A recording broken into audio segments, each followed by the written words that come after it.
life. I mean, I think we can agree. None of us want to squander this newfound time. Now is the best time to start something new. You know, you're fit, or if you're not, you're working on it. You're young. You're as young today as you're ever going to be. And you don't want to wait till it's too late and then harbor regrets looking back over squandered time.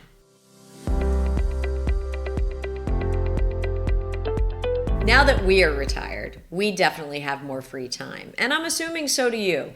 The question is, what will you fill it with? I'm telling you, this time is going to fly by. We hear people all the time who are 80 and 90 going, God, I wish I had done this. I wish I had done that. This is now time to try something new, and we're going to try to inspire you today to take a leap and find something new to bring into your life. So today we're going to share with you and talk to you about 3 things that are new for us in retirement. We do have the business, which is new, but we're not talking about that. We're talking about our dance lessons, our cooking journey, and finally we're going to talk a little bit about the men's club that I started that gave me an instant community down in Florida. But before we go any further, let's introduce ourselves. I'm Jody Rollins. And I'm Mark Rollins, and we started Retirement Transformed in 2017, not only for us, but for all of you and the other 10,000 people turning 65 every day. We don't focus on financial aspects of retirement, but rather things like lifestyle, health, relationship, and so much more. And if you're new here, please hit the subscribe button and also the notification button so you get notified when our new videos come out. Trying new things in retirement. You got to think out of the box here like we did. As I said, the first one we're going to talk about is dancing. Now, it's probably the lowest thing on my list of priorities of what I want to do in retirement. But as we were talking about trying to find something to do together, this kept coming up because we took dance lessons when we got married. We took dance lessons at one of our son's wedding, and we have another wedding this October. So we said, well, what the heck, why don't we try it? But we went into it with a different attitude. We did go into it with a different attitude, primarily because we have more time to actually embrace this idea of dancing. You know, it's a physical challenge for both of us. Kind of funny because we both do physical activities, but we both found that it was physically challenging. It's fun. At the end of a pretty tiring day the other day, we embarked upon our hour-and-a-half dance class, and we ended up getting a lot of joy out of it. So, yeah, if you go to one of these studios, we went to, where are we, Arthur Murray or? Nope, Fred Astaire. Fred Astaire. So you sign up, you get an appointment, it's in half an hour, and the teacher just kind of, you know, walks you around a little bit. Basically shows you how terrible you are. Yeah. And, you know, all the time, are you having fun? I'm having fun. And I said to him at one point, I said, excuse me, are you in sales mode here? Because we want to take lessons. Right. You don't need to do this whole thing. We would like to take dance. Well, let's just keep going. Let's keep going.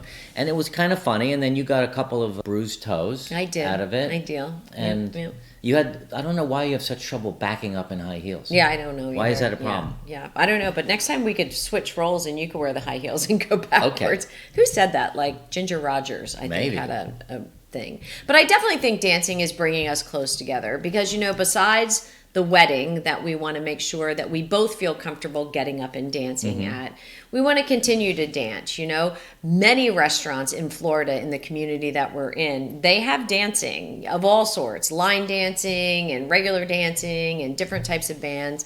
And we want to do that. We don't want to be listen, I'm 65. I've been, I don't know how many weddings, but I never get up at the wedding. And I want to start getting up at this stage. You know, we've got 4 more weddings to go through and our friends' kids' weddings. So we want to be able to get up and really dance as part of the wedding versus sitting down. Well, I think it's also challenging on your relationship if one of you loves to get up and dance and just will dance kind of to anything. Well, you dance with your daughters. And I dance with pretty much anybody that's on the dance floor that will dance. And I don't. And then it's hard for me because I look over and Mark may be, you know, sitting at a table or having a cup of coffee or something. It is something that you don't love, but it's something that we can do together forever. We want to find things that we can do together. That's just so important to us. And while I don't love this, and we're going to talk about cooking in a minute, you don't really love cooking. I don't. But you do your part in that so that I get the joy out of it. Right. And I'm actually finding more joy in dancing than I thought I would. I look forward to our Tuesday afternoon sessions, and it's carved out. Nothing gets in the way of that. So that's something that we're doing that's different, that if you had asked me 3 years ago before retirement, would you take dance lessons in retirement? I would say no. I think it's also interesting to note that since COVID, the dance studios, whichever one you choose, Arthur Murray, Fred Astaire, something local, a lot of them have online learning that actually take you through step by step if you're not comfortable going into the studios. So the second thing you've already kind of done a little preamble on, but one of Mark's favorite pastimes and hobbies that now we've both picked up during retirement is cooking. And cooking as a real hobby, not just kind of to get things done and eat.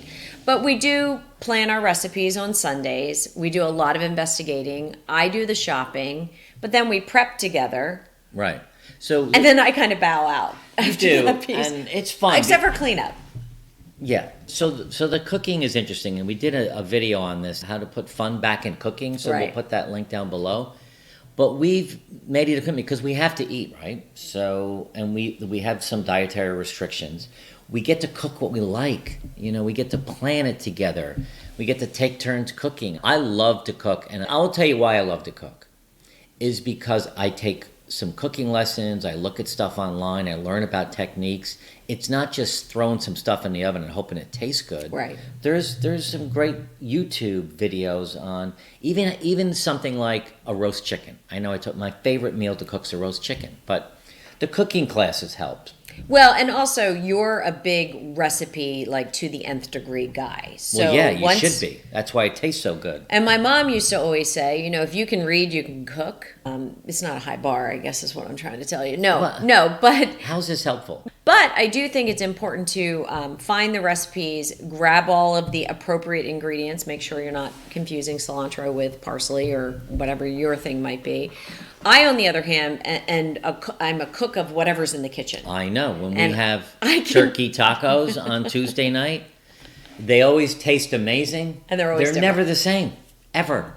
I said, what did you do this time? I don't know. I know. She just gets cans of whatever and vegetables like and chops. And yeah. It's always great. Yeah. No recipe at all. And it tastes great. It probably tastes so great because I didn't have to cook it. Right. Well, you are a good cook. And so I just threw that in there. Your turkey tacos are the best I've ever had. I just threw that in there because, again, it doesn't have to be your thing, but if you do have a partner or significant other, to support them in it and dabble, even if you put your own spin on it, like me, no recipes. And the other thing that I love about cooking are the gadgets. So, you could say, well, you need a knife, a spoon, a fork, and some other things, but there's some really cool gadgets. And in that cooking video that we did, at the very end, we're in our kitchen, and we share with you every tool or gadget, tools, frying pans, all that kind of stuff. So that would be fun for you to watch. Okay, the second thing that you've done actually different during retirement. Yeah, this is just me. Yep, this is really just you. But I think it'd be great if you share a little bit about this men's group that you've started. Sure. So I was having breakfast with a friend down in Florida every couple of weeks or so. We were talking about, life issues, our wives, our kids, our retirement, what it was like. And then it started to get a little bit deeper on some issues like vulnerability. But it became where Bob and I said, why don't we keep doing this, but why don't we bring in some other people? And that's when you definitely expanded the group to people that you knew, or adjacent relationships, I'd call them, people that you knew who people knew them.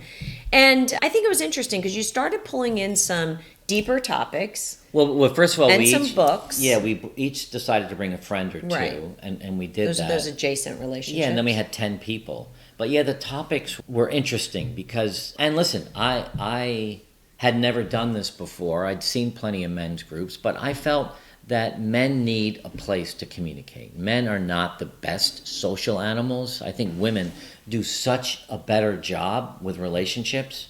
Men don't. So we started talking about relationships. We talked about death. We talked about spirituality as we're getting older. What does that mean to us? Because that's changing.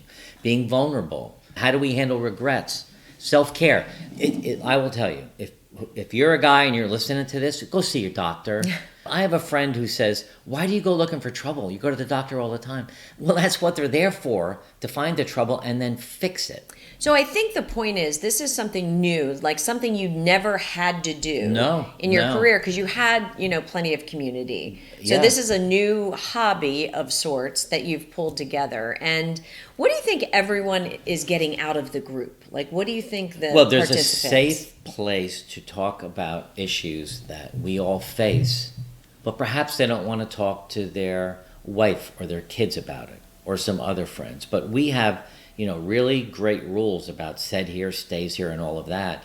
And me as the leader, as I become vulnerable and start sharing, they feel comfort in that. Right. Like, if Mark's going to talk about this, I could talk about it too. So it really has been a win-win for all of us, and can't wait to get back to Florida in November to start it up again. And actually it's led you to really consider writing this book that you're talking about. It has. You're going to hear more about this book, but I'm writing a book for men and talking about all these issues that we talk about: vulnerability, regrets, death, spirituality. So it has turned into something a little bit more than just a men's group, which has been exciting. And if any of you want to learn more about it, just leave a comment below, and Mark can help you think of ways to start one in your area, or if you're close by, join one that he's involved in. So, as we said in the beginning, we have more time, right?